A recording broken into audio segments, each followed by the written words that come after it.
5 minute की ये recipe बहुत ही ज़बरदस्त है। आप इस मीठी ब्रेड को घर पर बनाएं और इन्जॉय करें। ब्रेड सैंडविच, ब्रेड टोस्ट तो आपने खाए होंगे, लेकिन अगर आप ये बनाएंगे तो इंशाल्लाह ताला आपको पसंद आएंगे। अस्सलाम वालेकुम, welcome back to my channel test your choice. कैसे हैं आप सब? उम्मीद है अल्लाह ताला के फजल करम से खैरियत से होंगे। अल्लाह ताला आपको अपने हिफ्ज़ व अमान में रखे, आमीन सुम आमीन। आज मैं आपके साथ शेयर करूंगी स्वीट ब्रेड की बहुत ही ज़बरदस्त रेसिपी, जिसे बच्चे बड़े सभी बहुत पसंद करते हैं। तो आए हम देखते हैं कि ये कैसे बनाते हैं। बिस्मिल्लाह रहमान रहीम। स्वीट ब्रेड बनाने के लिए यहाँ पे एक अदद अंडा ले रही हूँ।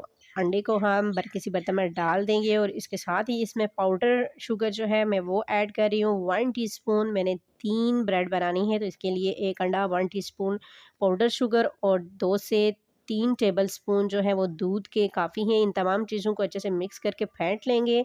और यहाँ पे आपने देखा कि मेरे पास ब्रेड है, मैं इस ब्रेड को इस मिक्सचर में डिप करूँगी। दोनों साइडों से अच्छे से डिप कर लेने के बाद अब हम तवे पे ऑयल डालेंगे और उसमें इसको फ्राई कर लेंगे। बहुत ही इजी, आसान और झटपट बन जाने वाली ये रेसिपी जायके में बहुत ही ज़बरदस्त होती है। बच्चों को आप लंच बॉक्स में दे सकते हैं। और इसका एक फ़ायदा ये भी है, जो बच्चे अंडा नहीं खाते आप उनको इस सूरत में अंडा दे सकती हैं।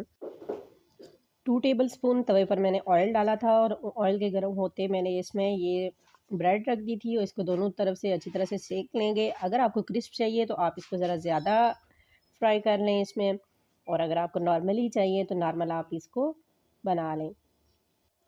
छोटी सी नन्ही मुन्नी वीडियो थी, आप इसको लाइक कर दीजिए और इसको ज़रूर ट्राई कीजिएगा। इंशाल्लाह आपको बहुत पसंद आएगी। जायका इसका बहुत ही ज़बरदस्त होता है, कोई अंडे की स्मेल नहीं आती इससे, और चीनी का जो फ्लेवर होता है वो बहुत ही ज़बरदस्त होता है। लंच बॉक्स के लिए ये बहुत ही बेस्ट ऑप्शन है। जो लोग डेली एक ही तरह की ब्रेड खा खा के उनका दिल भर चुका है तो ये ब्रेड ज़रूर बना के खाएं। उम्मीद है आपको छोटी सी वीडियो और बहुत ही कारामद वीडियो ये बहुत पसंद आई होगी, और वीडियो को लाइक कर दीजिए। चैनल पर न्यू है तो इसको सब्सक्राइब करना मत भूलिएगा। अपना और अपनी फैमिली का ख्याल रखिएगा।